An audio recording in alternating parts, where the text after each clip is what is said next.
Canada ਦੇ ਸ਼ਹਿਰ Toronto ਵਿੱਚ ਸਿੱਖ ਕਾਮਿਆਂ ਨਾਲ ਭੇਦਭਾਵ ਦਾ ਮਾਮਲਾ ਸਾਹਮਣੇ ਆਇਆ ਹੈ, ਜਿੱਥੇ ਕੰਮ ਕਰਦੀਆਂ ਸਿਕਿਉਰਿਟੀ ਕੰਪਨੀਆਂ ਵੱਲੋਂ ਸਿੱਖ ਕਾਮਿਆਂ ਨੂੰ ਦਾੜ੍ਹੀਆਂ ਕੱਟਣ ਲਈ ਕਿਹਾ ਗਿਆ ਤੇ ਕਈ ਸਿੱਖ ਕਾਮਿਆਂ ਨੂੰ ਦਾੜ੍ਹੀਆਂ ਰੱਖਣ ਦੀ ਸੂਰਤ ਵਿੱਚ ਨੌਕਰੀ ਤੋਂ ਵੀ ਕੱਢ ਦਿੱਤਾ ਗਿਆ।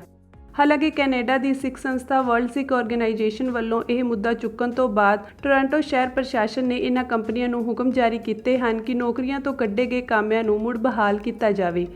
ਦਰਅਸਲ ਇਹਨਾਂ ਕੰਪਨੀਆਂ ਵੱਲੋਂ N95 ਮਾਸਕ ਲਾਉਣ ਦਾ ਹਵਾਲਾ ਦਿੰਦਿਆਂ ਸਿੱਖਾਂ ਨੂੰ ਦਾੜ੍ਹੀਆਂ ਕੱਟਣ ਲਈ ਕਿਹਾ ਗਿਆ ਸੀ।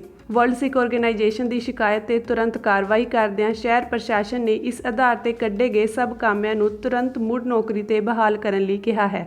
ਬਲਕਿ ਟੋਰਾਂਟੋ ਸ਼ਹਿਰ ਪ੍ਰਸ਼ਾਸਨ ਹੁਣ ਕਾਨੂੰਨੀ ਰਾਹ ਵੀ ਦੇਖ ਰਿਹਾ ਹੈ, ਜਿਸ ਰਾਹੀਂ ਅਜਿਹਾ ਫੈਸਲਾ ਕਰਨ ਵਾਲੀਆਂ ਕੰਪਨੀਆਂ ਖਿਲਾਫ ਕਾਨੂੰਨੀ ਕਾਰਵਾਈ ਕਰਕੇ ਉਹਨਾਂ ਦੇ ਕੰਟਰੈਕਟ ਰੱਦ ਕੀਤੇ ਜਾ ਸਕਣ।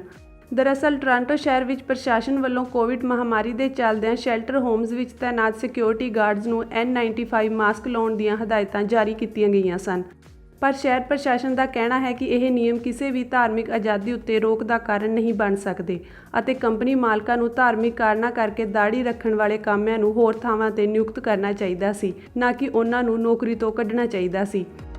ASP ਸਿਕਿਉਰਿਟੀ ਲਈ ਕੰਮ ਕਰਦੇ ਸਿੱਖ ਗਾਰਡ ਵੀਰਕਵਲ ਸਿੰਘ ਆਨੰਦ ਨੇ ਕਿਹਾ ਕਿ ਉਸ ਨੂੰ ਇਸ ਨਿਯਮ ਕਾਰਨ ਬਹੁਤ ਜ਼ਲਾਲਤ ਸਹਿਣੀ ਪਈ ਹੈ। ਉਸਨੇ ਕਿਹਾ, ਜੇ ਤੁਸੀਂ ਮੈਨੂੰ ਮੇਰੀ ਦਾੜ੍ਹੀ ਸ਼ੇਵ ਕਰਨ ਲਈ ਕਹਿ ਰਹੇ ਹੋ ਤਾਂ ਇਹ ਉਸੇ ਤਰ੍ਹਾਂ ਹੈ ਜਿਵੇਂ ਮੈਨੂੰ ਮੇਰੀ ਚਮੜੀ ਲਾਉਣ ਲਈ ਕਿਹਾ ਜਾ ਰਿਹਾ ਹੋਵੇ। If you want to work from next week onwards, you'll have to be clean shaved. That was very disturbing for me and very humiliating for me. Everyone's freedom of speech and freedom rights are being protected.